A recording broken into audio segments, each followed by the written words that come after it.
tension was pretty sort of electric, and we were all moving an extended line, and still nothing happened, and we were just waiting.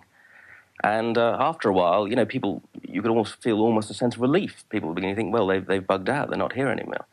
And just as we were beginning to feel that, there was suddenly, literally, the horizon just lit up in a complete sort of sea of white flashes. That initial firefight was quite incredible. It was like being at the wrong end of a machine gun range. And the noise was incredible. And I think we were fairly stunned for a minute or two. And you really had the feeling that if you raised your hand, you know, slightly in the air, it would be shot off.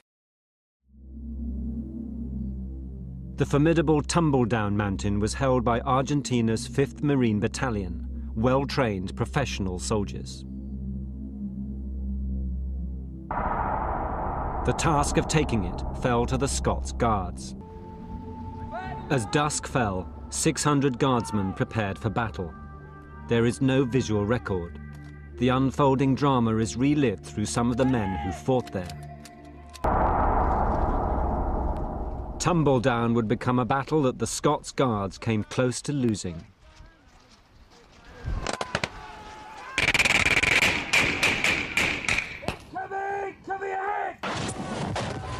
Spearheading the attack were 30 men from 13 Platoon. They were in the thick of the fighting all night.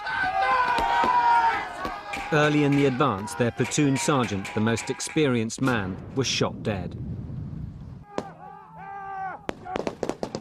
The Argentines soon had 13 Platoon pinned down. In over 4 hours, the platoon had made little ground. Company Commander John Kisley knew time was running out. Clearly, this was serious business. The commanding officer was telling me as much on the radio that the whole success of the night's operations depended on my company getting to the top in darkness. And I started to get concerned because my worry was what was going to happen come dawn if we hadn't taken Tumbledown, if the Argentinians still had a presence on Tumbledown. And starting to go through my mind was, what was I going to do about it? He was saying, you're the guy on the ground, you're the guy nearest to the problem, you solve it in your own way, but as quickly as possible. With covering fire coming from Lance Sergeant McGuinness and 13 Platoon, John Kisley and 40 men began a do-or-die assault on the rocks towards the summit.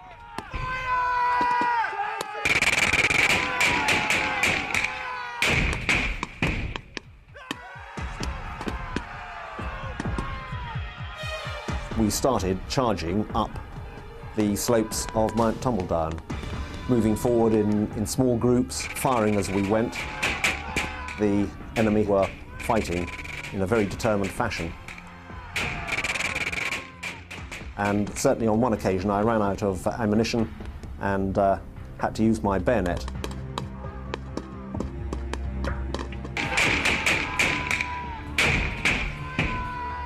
Probably at this stage he'd taken probably 50–60% casualties, and probably another 10–20% actually thought they were casualties and just lay there. And by the time we reached the last crest, there were only, I think, 7 of us. We looked down a distance in front of us and we could see the lights of Port Stanley, which was a huge surprise because I had imagined Stanley would be blacked out. And we stood there stock still in amazement, which was a very stupid thing to do because right then a machine gun opened up about 200 yards ahead of us and 3 of the group were hit. By dawn, the 12-hour battle to take Mount Tumbledown was over. 9 guardsmen were dead and 43 wounded.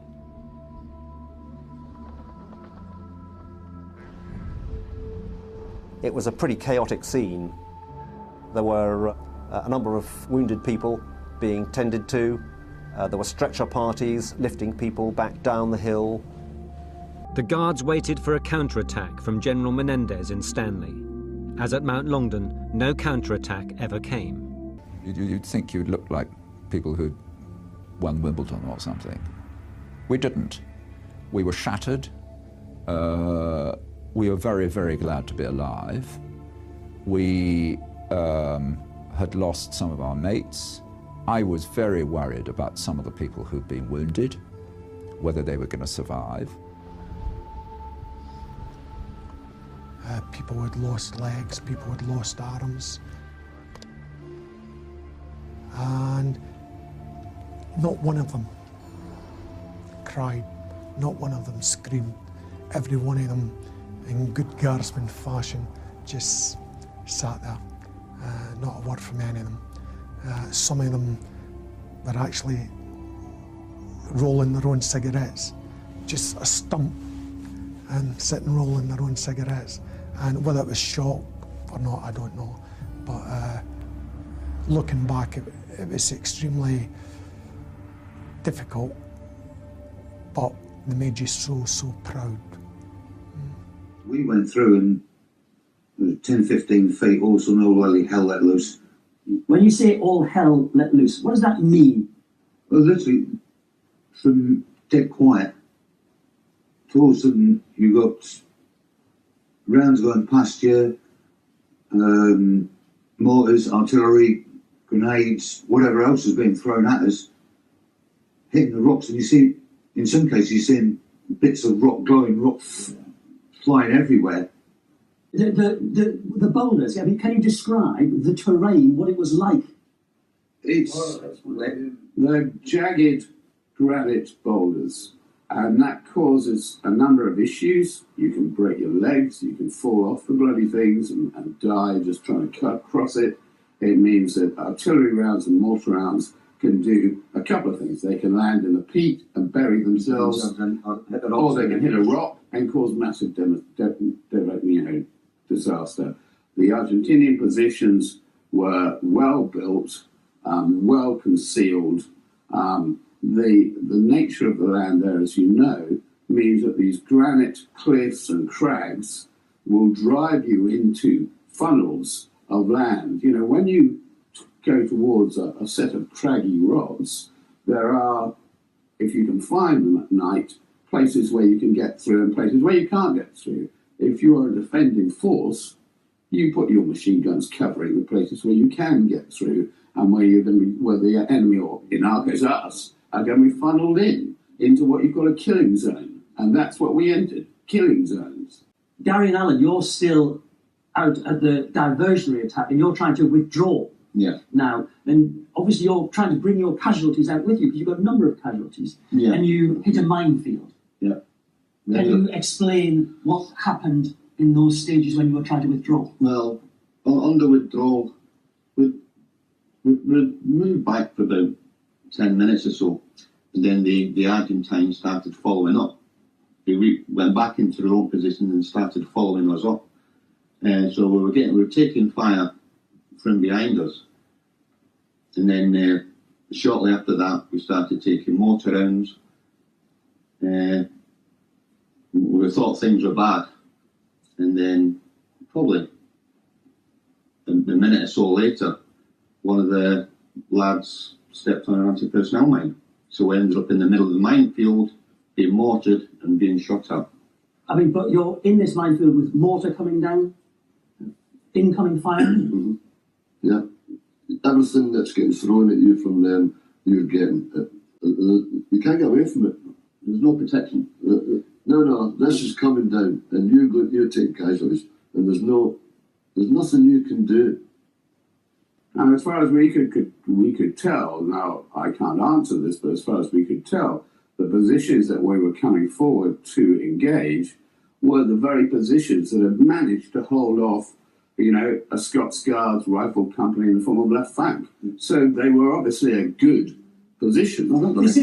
This isn't just the odd shot ringing out. No.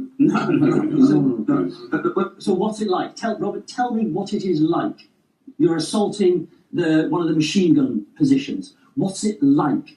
It is loud. It is, everything is, you know, there are empty cases flying out of these weapons. There are bullets coming out the front of them.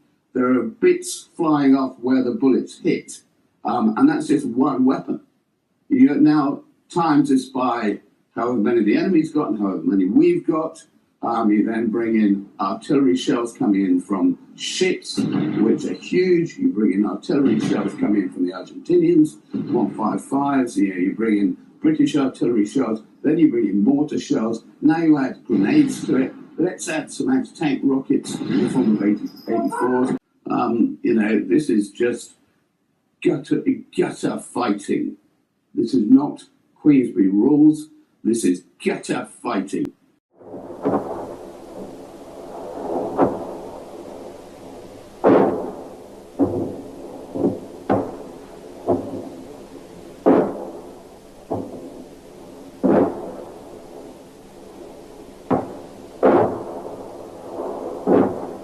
The battle made an eerie sight.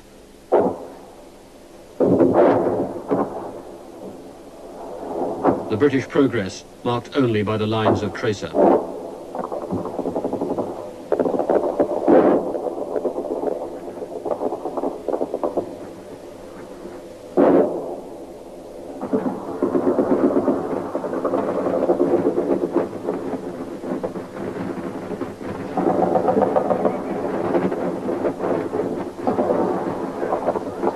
Again, the resistance was tougher, the battle longer than expected. At dawn on Monday, the Scots Guards were still trying to fight their way to the top of Mount Tumbledown.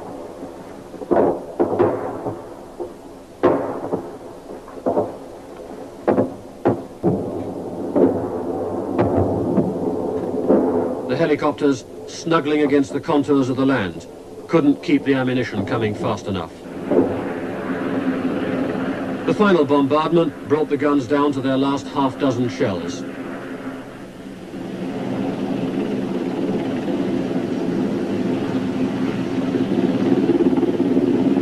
There was a naval bombardment too, but the task force had suffered such heavy damage that the ships couldn't provide the gunfire support that had been planned. The British were worried they might have to fight through the streets. Had the Argentines known that the British were on their last legs logistically, with the Navy almost unable to guarantee the supply line any longer, perhaps they would have fought on.